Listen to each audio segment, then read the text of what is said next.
आज है 16 मई 2023 दिन मंगलवार। Welcome back to clean news UP. चलिए देखते हैं उत्तर प्रदेश की 25 फटाफट बड़ी खबरों को।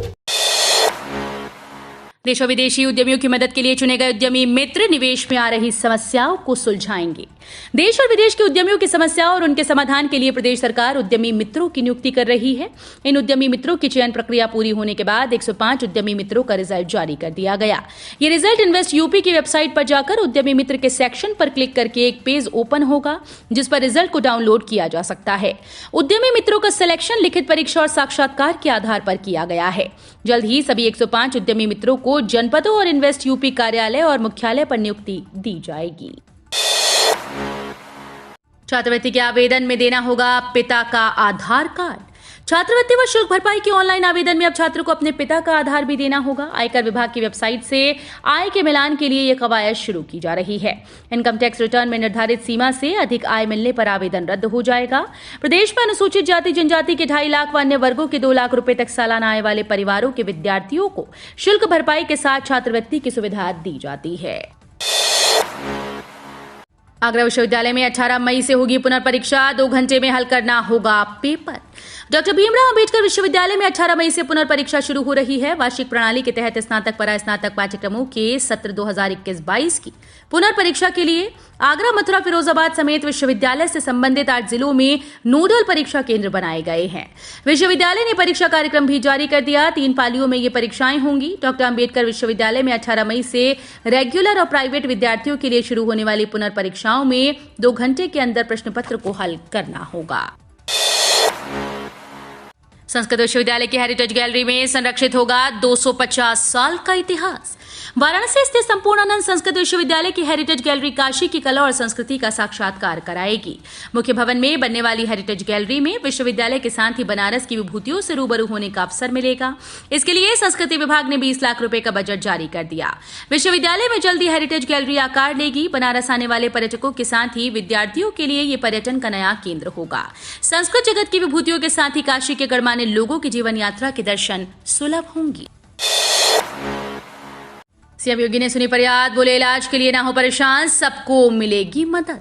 मुख्यमंत्री योगी आदित्यनाथ ने गंभीर बीमारियों से पीड़ित मरीजों के उपचार में आर्थिक सहायता के प्रार्थना पत्रों को जल्द से जल्द शासन में भेजने का निर्देश अधिकारियों को दिया। उन्होंने कहा कि गंभीर बीमारी से पीड़ित लोगों का इलाज बेहतरीन अस्पतालों में कराया जाएगा। इसके लिए मरीज की कमजोर आर्थिक स्थिति बाधा नहीं बनेगी। सीएम योगी ने यह भी निर्देश सोमवार सुबह गोरखनाथ मंदिर में जनता दर्शन के दौरान दिए। मंदिर परिसर के महंत दिग्विजयनाथ स्मृति भवन के सामने आयोजित जनता दर्शन में उन्होंने लोगों की समस्याएं सुनी और निराकरण का भरोसा दिया। 700 करोड़ की लागत इनर रिंग रोड के सहारे विकसित होगी टाउनशिप। इनर रिंग रोड के सहारे प्रस्तावित ग्रेटर आगरा के लिए शासन से आगरा विकास प्राधिकरण को 700 करोड़ रुपए मिलेंगे। 350 करोड़ रुपए की 2 किश्तों में 2 साल में बजट मिलेगा। एडीए 612 हेक्टेयर में टाउनशिप विकसित करेगा। 5 साल में प्रोजेक्ट को पूरा करना होगा। आगरा विकास प्राधिकरण के पास वर्तमान में कोई नई योजना नहीं है। ऐसे में ग्रेटर आगरा विकसित किया जाएगा। इसमें मेडिसिटी भी बनेगा। इलाहाबाद यूनिवर्सिटी एलएलबी प्रवेश परीक्षा आवेदन की आखिरी तारीख आज। 3 सेक्शन में बचेगा पेपर। इलाहाबाद विश्वविद्यालय के शैक्षिक सत्र 2023-24 में एलएलबी समेत पीजी के अन्य पाठ्यक्रमों में दाखिले के लिए आवेदन की अंतिम तिथि आज 16 मई है।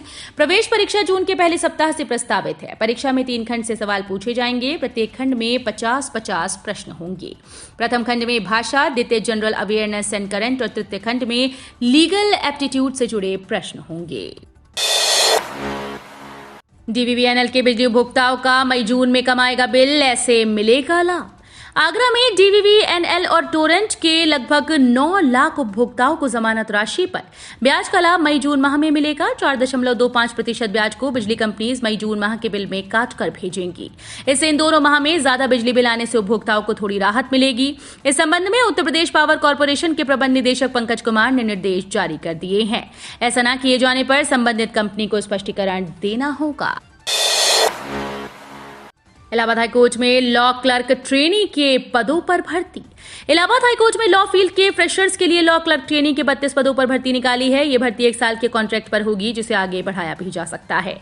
इन पदों के लिए www.allahabadhighcourt.in पर जाकर 24 मई 2023 तक आवेदन कर सकते हैं। आवेदन 10 मई से जारी है। योग्यता कम से कम 55% अंकों के साथ LLB एवं कंप्यूटर नॉलेज जैसे कि डेटा एंट्री, वर्ड प्रोसेसिंग व कंप्यूटर ऑपरेशंस। पीसी बागला कॉलेज में 22 मई से मिलेंगे प्रवेश फॉर्म। वेब रजिस्ट्रेशन करना पहले है जरूरी।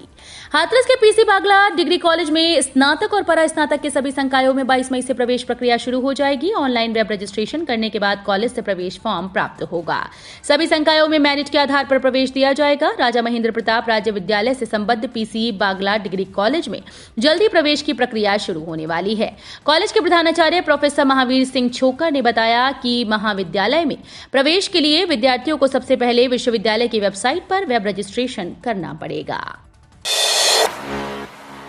लखनऊ नगर निगम सदन में दिखेंगे केवल 32 पुराने पार्षद, 78 नए चेहरों से जनता ने दिया मौका। लखनऊ नगर निगम सदन में इस बार लगभग 32 पुराने चेहरे ही दिखाई देंगे। लगभग 78 नए चेहरों को शहर के मतदाताओं ने मौका दिया। नए निर्वाचित पार्षदों के लिए नगर निगम सदन राजनीति की पाठशाला साबित होगा। इस बार परिसीमन से तमाम पार्षद पहले ही चुनावी रेस से बाहर हो गए थे, जबकि कुछ ने अपनी पत्नी, भाई, मां, भाभी को चुनाव में उतारा था। लेटा टीवी के ब्रेकर पर अचका भंगेल एलिवेटेड रोड, अभी ट्रैफिक से राहत मिलने के आसार नहीं। अगापुर से NEPEZ सेक्टर 82 तक बन रहे भंगेल एलिवेटेड रोड का काम तेजी नहीं पकड़ पा रहा। मार्च में लापरवाही पर प्रोजेक्ट इंजीनियर को हटाकर नए की तैनाती हुई थी। नए प्रोजेक्ट मैनेजर से भी कोई गति मिलती नहीं दिख रही। लूप का टेंडर भी जारी नहीं हुआ। सेतु निगम की तरफ से की जा रही लागत वृद्धि की मांग पर समाधान भी नहीं निकला। अथॉरिटी ने प्रोजेक्ट में किसी भी तरह की लागत वृद्धि से इनकार किया हुआ है।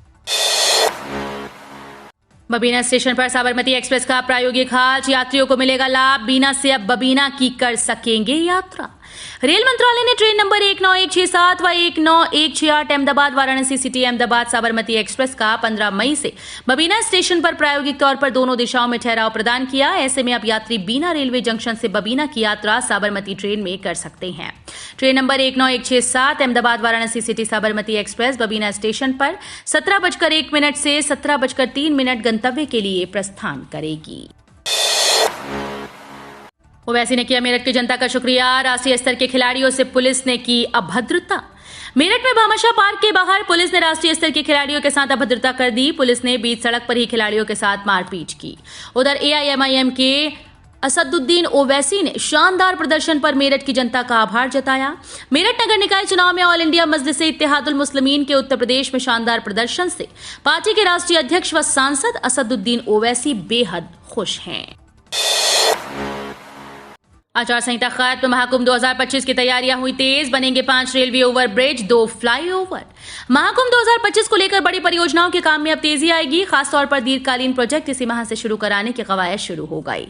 नगर निकाय की आचार संहिता इसमें आड़े आ रही थी। अब आचार संहिता खत्म हो गई तो तेजी से कार्य शुरू कराने की तैयारी है। महाकुंभ के कार्यों को लेकर प्रमुख सचिव नगर विकास अमृत अभिजात आज मंगलवार को प्रयागराज जा रहे हैं। वो प्रयागराज मेला प्राधिकरण सभागार में आवश्यक बैठक करेंगे।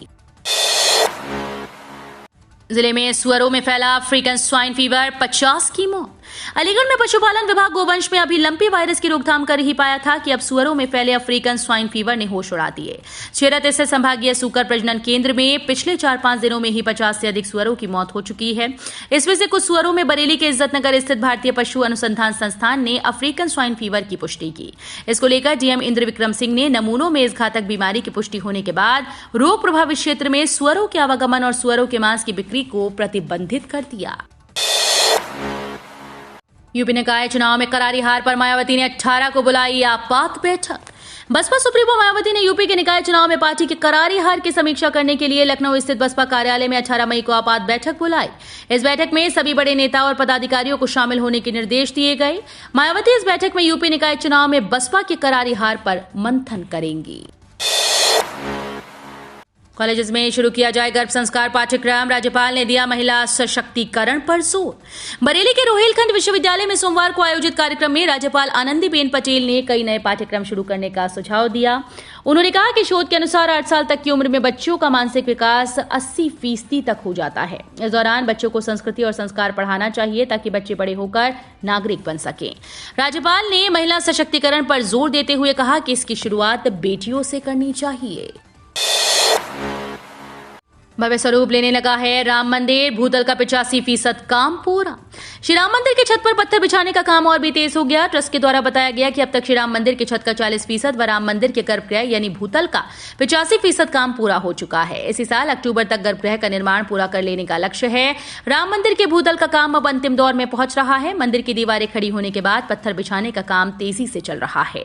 मंदिर के परिक्रमा पथ पर पत्थर बिछाने का काम पूरा होने के बाद अब गुड़ी मंडप व कोली मंडप के ऊपर पत्थर बिछाए जा रहे हैं। पूरे मंदिर पर पत्थर बिछाने के बाद इन पत्थरों को आपस में जोड़ने का काम शुरू होगा। और सिटी स्टार प्रतियोगिता का आयोजन 21 मई को होगा। द नॉलेज पार्क इंस्टीट्यूट 8 वर्ष से 15 वर्ष तक की आयु के विद्यार्थियों के लिए सुनहरा अवसर लेकर आया। आगामी 21 मई को नॉलेज पार्क कोचिंग संस्थान इस प्रतियोगिता का आयोजन करेगा।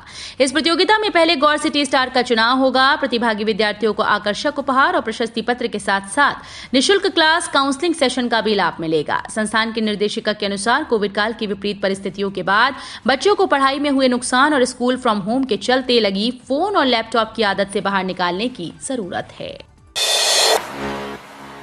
हारकर भी जीत गए अखिलेश यादव। फिरोजाबाद में निकाय चुनाव के आंकड़ों से गदगद सपाई, बढ़ गया वोट प्रतिशत। फिरोजाबाद नगर निकाय चुनाव हारकर भी सपा का वोट प्रतिशत बढ़ाने में मशहूर फातिमा सफल रही। सबसे अधिक वोट प्रतिशत में इजाफा सपा का हुआ, जबकि दूसरे स्थान पर बसपा रही। कांग्रेस के वोट प्रतिशत में सबसे अधिक गिरावट आई। सपा का वोट 10.23% बढ़ा। भाजपा के वोट बैंक में मात्र 0.68% वोट की बढ़ोतरी हुई। माफिया राज के खात्मे से योगी ने लगाया 2024 का मास्टर स्ट्रोक। बुलडोजर बाबा की लोकप्रियता का मिलेगा फायदा। निकाय चुनाव में भाजपा की प्रचंड जीत के पीछे माफिया राज के खात्मे का मुद्दा सबसे अहम माना जा रहा है। अतीक अहमद के गठजोड़ और आर्थिक साम्राज्य को ध्वस्त करने के साथ ही अपराधियों के हौसले पस्त करने के लिए बुलडोजर बाबा की लोकप्रियता का फायदा अब आगामी लोकसभा चुनाव में मिलने की उम्मीद है। कहा जा रहा है कि बुलडोजर के जरिए सुशासन और कानून व्यवस्था की स्थापना का मुद्दा 2024 के लिए बड़ा मास्टर स्ट्रोक साबित हो सकता है।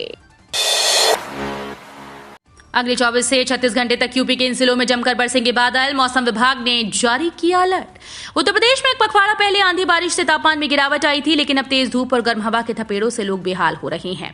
मौसम विभाग ने आज 16 और 17 मई को यूपी के कुछ हिस्सों में बारिश की संभावना जताई। बंगाल की खाड़ी में आया आसानी चक्रवाती तूफान 25 किलोमीटर प्रति घंटे की रफ्तार से उत्तर पश्चिम की ओर बढ़ रहा है। ऐसे में पश्चिमी उत्तर प्रदेश के जिलों में मौसम शुष्क रहने का अनुमान लगाया गया। मौसम विभाग ने अपने पूर्वानुमान में कहा कि एनसीआर क्षेत्र में 17 मई तक तेज हवाएं चल सकती हैं। आत्मनिर्भर भारत की ओर रक्षा मंत्रालय का कदम। 928 डिफेंस आइटम्स के आयात पर लगेगा प्रतिबंध। आत्मनिर्भर भारत की ओर कदम बढ़ाते हुए रक्षा मंत्रालय ने उन 928 पुर्जों की एक नई सूची को मंजूरी दे दी है जिन्हें सिर्फ देश की ही कंपनी से खरीदा जा सकेगा। मंत्रालय ने कहा कि इस कदम का उद्देश्य रक्षा उत्पादन में आत्मनिर्भरता को बढ़ावा देना है। मंत्रालय ने एक बयान में कहा कि रक्षा क्षेत्र में आत्मनिर्भरता को बढ़ावा देना और रक्षा सार्वजनिक क्षेत्र के उपक्रमों के आयात को कम करने के लिए रक्षा मंत्रालय ने चौथी PIL को मंजूरी दी है। रोहिलखंड विश्वविद्यालय में आनंदीबेन पटेल ने प्रदर्शनी का किया शुभारंभ। राज्यपाल महात्मा ज्योतिबा फुले रोहिलखंड विश्वविद्यालय में आयोजित कार्यक्रम में मुख्य अतिथि हैं। सुरक्षा को लेकर विश्वविद्यालय में भारी पुलिस फोर्स तैनात की गई। राज्यपाल एक इंटर कॉलेज के भी कार्यक्रम में शिरकत करेंगी। राज्यपाल के आगमन को लेकर सुरक्षा कड़ी हो गई। विश्वविद्यालय में कार्यक्रम स्थल और अटल सभागार में विश्वविद्यालय द्वारा जारी पास से ही प्रवेश दिया जाएगा। तो ये थी आज की 25 फटाफट बड़ी खबरें। अगर आपको न्यूज पसंद आई हो तो वीडियो को लाइक और शेयर जरूर करें। धन्यवाद।